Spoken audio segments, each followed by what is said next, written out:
Hello friends, welcome to my YouTube channel The Way Past Education. So friends, কিছু গুরুত্বপূর্ণ update তোমাদের সামনে share করব। সেটা হচ্ছে আজকে সকলে হয়তো দেখেছো যে 28 তারিখ সুপ্রিম কোর্টে কোর্ট নাম্বার 1-এ বিচারপতি VR গাভাই এবং অন্যান্য দুজন বিচারপতি অর্থাৎ মোট 3জন বিচারপতি ডিভিশন বেঞ্চে রাজ্যের যে নতুন লিস্ট প্রকাশ করা হয়েছিল ওবিসি তালিকা, সেই ওবিসি তালিকা নিয়ে আজকে মামলার শুনানি হয়। এবং সেক্ষেত্রে এর আগে কলকাতা হাইকোর্টে রাজশেখর মান্তা এবং বিচারপতি তপব্রত চক্রবর্তী ডিভিশন বেঞ্চে এই মামলা নিয়ে কিন্তু স্থগিতাদেশ দিয়েছিল। তো তার পরিপ্রেক্ষিতে রাজ্য সরকারের তরফ থেকে কিন্তু সুপ্রিম কোর্টে মামলা দাখিল করা হয় এবং সেখানে যে মামলা সেই মামলার আজকে শুনানি হয়। তো সেই শুনানির ভিত্তিতে কিন্তু আজকে যে আপডেট আসে সেটা হচ্ছে কলকাতা হাইকোর্টে যে স্থগিতাদেশ দিয়েছিল সেটাকে কিন্তু অমান্য করে অন্তর্বর্তীকালীন নির্দেশ দিয়েছে, অর্থাৎ অন্তর্বর্তীকালীন স্থগিতাদেশের নির্দেশ দিয়েছেন।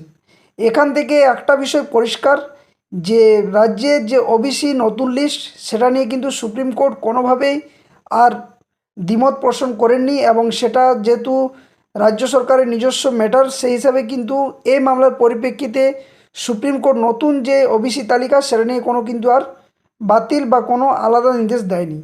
তবে এখানে কিছু আরও গোলযোগ সৃষ্টি হয়েছে বা দেখা দিচ্ছে। সেগুলো হচ্ছে একটা বিষয় যে সুপ্রিম কোর্ট এই মুহূর্তে দাঁড়িয়ে যে মামলা, সে মামলার শুনানির জন্য আবারও কলকাতা হাইকোর্টের প্রধান বিচারপতিকে নির্দেশ দেওয়া হয়েছে যে নতুন কমিটি গঠন করে বা নতুন বেঞ্চ গঠন করে এই মামলার পুঙ্খানুপুঙ্খ যাতে শুনানি করে দ্রুততার সাথে সমাধান করতে বলা হয়।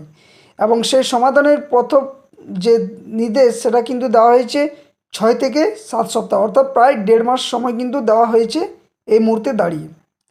এবং এই মামলা যেহেতু এখনও পর্যন্ত পুরোপুরি শুনানি হয়নি, তবে এটা একটা বিষয় যে রাজ্যের নিয়োগ প্রক্রিয়া বা ভর্তি প্রক্রিয়া চালানোর জন্য কোনো স্টে দেওয়া হয়নি এবং সম্পূর্ণভাবে সুপ্রিম কোর্ট থেকে এটাও কিন্তু নির্দেশ একটা এসছে। যদিও অর্ডার কপি এখনও পর্যন্ত আসেনি, কী হয় সেটা দেখা যাক, কিন্তু এটা বোঝা যাচ্ছে যে রাজ্যে নিয়োগ প্রক্রিয়ার ক্ষেত্রে আর কোনো বাধা নেই এই মুহূর্তে দাঁড়িয়ে। তো থাম্বনেলে দেখতে পাচ্ছ যে বিষয়টা আমি কী বিষয়ে করতে চাইছি বা ভিডিওটা কোন বিষয়, সেটা হচ্ছে প্রাইমারি টেট নিয়ে। অর্থাৎ প্রাথমিকে যে নিয়োগ প্রক্রিয়া আটকে রয়েছে ওবিসি কেস মামলার জন্য, যারা ভিডিওটা দেখছো বা এর আগেও আমার ভিডিও দেখেছো বিভিন্ন জায়গাতে বা বিভিন্নভাবে কিন্তু পর্ষদের সভাপতি থেকে শুরু করে শিক্ষামন্ত্রী শুরু করে এমনকি মাননীয় মুখ্যমন্ত্রী পর্যন্ত তিনিও বলেছেন যে ওবিসি মামলা থাকার জন্য এই মুহূর্তে কোনো রাজ্যে নিয়োগ প্রক্রিয়া হচ্ছে না। কিন্তু আজকে সুপ্রিম কোর্টের যে নির্দেশ তার ভিত্তিতে এটা পরিষ্কার যে রাজ্য সরকার নিয়োগ করতে পারে, তাতে কিছু হয়তো ক্রাইটেরিয়া ফুলফিল করতে হবে রাজ্য সরকার তরফ থেকে বা কিছু হয়তো পথ আলাদাভাবে তৈরি করতে হবে। তো এখানে দাঁড়িয়ে কিন্তু 2022 স্টেট প্রাথমিক যার এখনও পর্যন্ত ইন্টারভিউ নোটিফিকেশান আসেনি শুধুমাত্র এই ওবিসি কেস মামলার জন্য। তো পর্ষদ সভাপতি এখানে কী ভাবছেন যে আরও কি কোনো অজুহাত দেখাবে নাকি যে শূন্যপদ বা যে নোটিফিকেশান 2022 স্টেট ওবিসি কেস মামলার জন্য আটকে ছিল সেটা জারি করবে এরপর। দ্বিতীয়ত, যে শূন্যপদের কথা পর্ষদ সভাপতি এর আগে বিভিন্ন জায়গাতে বলেছিলেন যে কোনো টেট পাস চাকরি প্রার্থী আর বসে থাকবেন না, সকলে কিন্তু টেট পাস করা মানে চাকরি পাওয়া নয়, এটাও কিন্তু বলেছিলেন পরবর্তী ক্ষেত্রে। কিন্তু 50,000 যে শূন্যপদ তিনি বলেছিলেন যে রেডি আছে, সে শূন্যপদ কি আদৌ কি দেবে বা দেওয়ার জন্য উনি কি প্রস্তুত আছেন? আরেকটা বিষয় অনেকে করছে যে ওবিসি যে নতুন লিস্ট মান্যতা পাবে, কারণ যেহেতু আজকে যে শুনানি সেটা কিন্তু ওবিসি এ এবং ওবিসি বি যে লিস্ট প্রকাশ করা হয়েছে 140টা জাতিকে নিয়ে, সেখানে কিন্তু অনেক হেরফের রয়েছে। যারা বিতে ছিল এতে চলে গেছে, অনেকে এতে ছিল বিতে চলে গেছে, আবার নতুন কিছু জেনারেল কাস্ট যারা কিন্তু ওবিসি অন্তর্ভুক্ত হয়েছে সেখানে বি অথবা এর মধ্যে।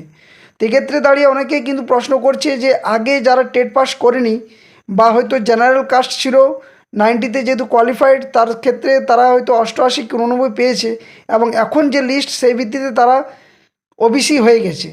তো ওবিসি যেহেতু 82 83তে কোয়ালিফাইড, তো এক্ষেত্রে কি দাঁড়িয়ে কি তারা কি আদৌ ওবিসি ভিত্তিতে কি পাস করবে, এটাও কিন্তু অনেকের প্রশ্নচিহ্ন থাকছে। তো সমস্ত আপডেটগুলো এক এক করে শেয়ার করছি, ভিডিওটা শেষ পর্যন্ত দেখো, পারলে একটা লাইক শেয়ার অবশ্যই করবে। আর যারা চ্যানেলে নতুন আছো এই ধরনের নিউজ আপডেট তথ্য পেয়ে উপকৃত হচ্ছ, অবশ্যই বলবো চ্যানেলটি সাবস্ক্রাইব করো এবং পাশে থাকা বেল নোটিফিকেশন অন করো। আর সমস্ত আপডেট নিউজ তথ্য পাওয়ার জন্য অবশ্যই ভিডিও ডেসক্রিপশন বক্সে যে অফিসিয়াল টেলিগ্রাম চ্যানেল লিঙ্ক এবং অফিসিয়াল ফেসবুক পেজ লিঙ্ক দেওয়া থাকবে, ওখানে দ্রুতই কিন্তু যুক্ত হয়ে যাবে। ওখান থেকেও কিন্তু সমস্ত তথ্যগুলো কিন্তু দেওয়া হবে। তো ওবিসি যে কজ লিস্ট সেটাতে কিন্তু একটা নতুন টেন্টেটিভলি যে ডেট দেওয়া হয়েছে, সেটা কিন্তু যে বিষয়টা সেটা স্ট্যাটাস বা যে স্টেজ ওবিসি আজকে মামলার পর সেটা কী দেখাচ্ছে একবার দেখা যাক। তো আজকে কিন্তু 28 তারিখে শুনানি ছিল কোর্ট নাম্বার 1-এ। Honourable the chief justice honourable mister justice K Vinod Chandran এবং honourable mister justice N V. Anjaria অর্থাৎ 3 জন বিচারপতি ডিভিশন বেঞ্চে এই যে নতুন লিস্ট সেই বিষয়ে কিন্তু মামলার শুনানি হয়। তো স্ট্যাটাস এই মুহূর্তে কী দেখাচ্ছে না, এই মুহূর্তে কেস স্ট্যাটাস যেটা দেখাচ্ছে সেটা হচ্ছে pending motion hearing fresh for admission civil cases list on 11/8/2025। এরপর কিন্তু নেক্সট শুনানির জন্য এটা ধার্য করা হয়েছে। নোটিস রিটার্নেবল ডিওডব্লিউও মোশনে রয়েছে স্টে বা স্ট্যাটাস যেটা করা হয়েছে সেটা আজকে শুনানির ভিত্তিতে হয়েছে এবং 11 তারিখে কিন্তু টেন্টেটিভলি যে ডেট সেটাও কিন্তু দেখাচ্ছে। অর্থাৎ সম্পূর্ণভাবে এটা রাজ্য সরকারের যে কলকাতা হাইকোর্টের যে স্থগিতাদেশ দিয়েছিল সেটার কিন্তু অন্তর্বর্তীকালীন স্থগিতাদেশ দিয়েছে এই নতুন যে লিস্ট সেটা নিয়ে, এবং সেটা কিন্তু আবারও কিন্তু এটা শুনানির জন্য কলকাতা হাইকোর্টে কিন্তু দায়ের করা হয়েছে। তো এখানে যে থাম্বনেলে আমি বিষয়গুলো রাখছি সেটা হচ্ছে প্রাথমিকের শূন্যপদের ব্যাপারে বা নিয়োগ সংক্রান্ত। তো এই মুহূর্তে দাঁড়িয়ে রাজ্য সরকারের তরফ থেকে কিন্তু সবথেকে ভালো বিষয় যে সমস্ত চাকরি প্রার্থীদের জন্য অর্থাৎ ডাব্লিউপি থেকে শুরু করে পিএসসি থেকে শুরু করে প্রাইমারি থেকে শুরু করে আপার প্রাইমারি থেকে সমস্ত ক্ষেত্রে কিন্তু নিয়োগ প্রক্রিয়া করতে পারে, এটার কোনো আর দ্বিমত পোষণ নেই। তো প্রাথমিকে যেহেতু 2022 টেটের ইন্টারভিউ বাকি, 2023 টেটের রেজাল্ট বাকি, আবার নতুন করে টেট নেওয়ারও কিন্তু একটা পরিকল্পনা রাজ্য সরকার তথা পর্ষদের তরফ থেকে চলছে। তো 2022 টেটের ইন্টারভিউ নোটিফিকেশান কিন্তু যদি আনতে হয় বা যদি 50,000 শূন্যপদ প্রয়োজন হয় তাহলে অবশ্যই বলবো যে এই মুহূর্তে দাঁড়িয়ে কিন্তু আবারও পর্ষদের সামনে যাওয়া দরকার সমস্ত 2022 টেট চাকরি প্রার্থীদের। কারণ ওবিসি ম্যাটার আর কোনো ম্যাটার নয়, বারবার একটার পর একটা অজুহাত যেহেতু অনেক দিন ধরে চলছে, এই মুহূর্তে দাঁড়িয়ে রাজ্য সরকার যেহেতু কিছুদিন আগে কপিল সিব্বল মহাশয় স্যারের উদ্যোগে কিন্তু এই ম্যাটারটা তাড়াতাড়ি হিয়ারিংয়ের জন্য মাননীয় প্রধান বিচারপতি সুপ্রিম কোর্টে ওনার কাছে কিন্তু প্রেয়ার জানানো হয়, তার ভিত্তিতে আজকে শুনানি হয়। শুনানির ক্ষেত্রে হাইকোর্টের যে নির্দেশ সেটাকে কিন্তু অন্তর্বর্তীকালীন স্থগিতাদেশ দিয়েছে। অর্থাৎ এক্ষেত্রে বোঝা যাচ্ছে যে ওবিসি ম্যাটারটা কিন্তু আর কোনো থাকছে না। এরপর কিন্তু দ্রুততার সাথে এই মামলার সমাধানের জন্য কিন্তু সুপ্রিম কোর্টের তরফ থেকে নির্দেশ দেওয়া হয়েছে। তো ওবিসি মামলা যেহেতু আর বাধা নেই, তো 2022 টেটের নোটিফিকেশান কি আসবে? তো এক্ষেত্রে দাঁড়িয়ে বলা যায় যে যদি নোটিশ আনতে হয় বা শূন্যপদ যদি প্রচুর পরিমাণে দরকার, তার জন্য আবারও কিন্তু রাজপথে তথা পর্ষদ সভাপতির সাথে আবারও দেখা করা দরকার এবং ওনার কাছে একটাই প্রশ্ন করা যে এরপর আর কি চাইছেন উনি, আর কোন অজুহাতের ভিত্তিতে তিনি নিয়োগ প্রক্রিয়া আটকে রাখতে চাইছেন বা দ্রুততার সাথে 2022 টেট যে চাকরি প্রার্থীরা এতদিন ধরে অপেক্ষা করছেন তাদের নিয়োগের নোটিফিকেশান অন্তত প্রকাশ করা হোক এই মুহূর্তে দাঁড়িয়ে। আর দ্বিতীয় একটা কথা যে ওবিসি নতুন লিস্ট যেহেতু প্রকাশ করা হয়েছে, এখানে যে ওবিসি এ এবং ওবিসি বি নিয়ে অনেকেই যে সন্দেহের মধ্যে রয়েছে যে তাহলে কি আরও টেট পাস চাকরি প্রার্থী মানে বাড়তে চলেছে। তো এক্ষেত্রে দাঁড়িয়ে একটা কথা বলে দিই যে যেহেতু টেট রেজাল্ট অলরেডি পাবলিশ হয়ে গেছে, ওবিসি ম্যাটার পরে এটার ক্ষেত্রে কিন্তু আরও নতুন করে যে টেট পাস করবে সেটা কিন্তু আর হবে না। যা হয়ে গেছে যা ঘটে গেছে সেটার ক্ষেত্রে ওবিসি ম্যাটার আর কোনো থাকবে না, কারণ সেখানে কোনোভাবে নোটিফিকেশন উল্লেখ করা ছিল না সাবজেক্ট টু আউটকাম বা আদার্স কিছু। এক্ষেত্রে এটাও তো ঘটতে পারে যে যারা সেই মুহূর্তে ওবিসি ছিল এবং 2010-এর পর থেকে ওবিসির তালিকা যেহেতু বাদ পড়ে গেছে সেক্ষেত্রে অনেকেই কিন্তু কোয়ালিফাইডও না করতে পারে, কিন্তু সে সমস্ত কোনো কিছু ঘটবে না। সুপ্রিম কোর্টও এটা নির্দেশ দিয়েছে এবং এই প্রক্রিয়া যদি এইভাবে যদি কেস হয় বা এটা নিয়ে যদি আরও কিছু ঘটতে চলে তাহলে কিন্তু নিয়োগ প্রক্রিয়া কেন কোনো নিয়োগ প্রক্রিয়া কিন্তু সম্ভব নয়। তো কেউ আর বাড়তি সুযোগ কোনো পাবে না। নতুন লিস্ট এরপর যদি পাবলিশ হয় বা নতুন লিস্ট যদি বৈধতা পায় রাজ্য সরকারের তৈরি করা 140টা, তো সেক্ষেত্রে দাঁড়িয়ে তারপরে কিন্তু আবারও ওবিসি কাস্ট সার্টিফিকেট কিন্তু পুনরায় বানাতে হবে সকলকে। এক্ষেত্রে যে কোনো বাড়তি আরও সুযোগ পাবে যে আগের পরীক্ষাগুলো যারা পাস করেনি বা হয়তো 2-1 নাম্বারের জন্য ফেল করে গেছে, তো সেক্ষেত্রে তারা আর কোনো সুযোগ পাবে না, এটা কিন্তু নিঃসন্দেহে বলে রাখে। নতুন করে কিন্তু যদি আদার্স কোনো পরীক্ষা হয় এবং সেক্ষেত্রে যদি অ্যাপ্লিকেবল করে তাহলেই কিন্তু সেই সুযোগটা পাবে এই নতুন তালিকার ভিত্তিতে। তো প্রাথমিকের যে নিয়োগের ক্ষেত্রে ওবিসি মামলার যে সমাধান সেটা কিন্তু হয়ে গেছে প্রায়। এক্ষেত্রে দাঁড়িয়ে যদি নিয়োগ নোটিফিকেশান আনতে হয় তো সকলকে অবশ্যই পথে নামতে হবে এবং দ্রুততার সাথে নোটিশের জন্য পর্ষদ সভাপতির কাছে দেখা করতে হবে, যাতে করে আর কোনো অজুহাত না দেখিয়ে যত তাড়াতাড়ি সম্ভব পুজোর আগে অন্ততপক্ষে নোটিফিকেশানে জারি করা হোক প্রাথমিকে। তো এই ছিল মূল আপডেট।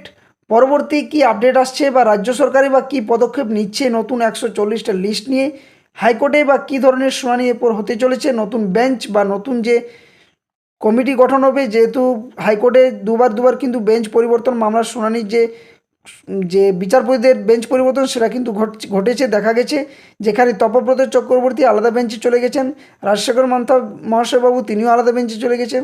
সেক্ষেত্রে দাঁড়িয়ে যে নতুন ওবিসি নিয়ে আবারও যে কলকাতা হাইকোর্টের শুনানি হবে, সেক্ষেত্রে কলকাতা হাইকোর্টে প্রধান বিচারপতির বেঞ্চে এখানে উনি কাদের বেঞ্চে এই মামলার শুনানি করতে চলেছেন বা যাচ্ছেন, সেটা নিয়েও কিন্তু পরবর্তী আপডেট অবশ্যই কিন্তু নিয়ে আসব। তো সকলে ভিডিওটা দেখার পর আমি বলবো যে কিছু প্রশ্ন আছে 2022 স্টেটের নিয়ে, আমি বলবো এরপর পথে নামা দরকার, কারণ ওবিসি অজুহাত আর নয়। এরপর কিন্তু নিয়োগ নোটিফিকেশান অন্তত দ্রুততার সাথে যাতে প্রকাশ করা হয়, সেটারই কিন্তু দাবিতে 2022 স্টেটদের পথে আবারও নামতে হবে। তো এই ছিল মূল আপডেট।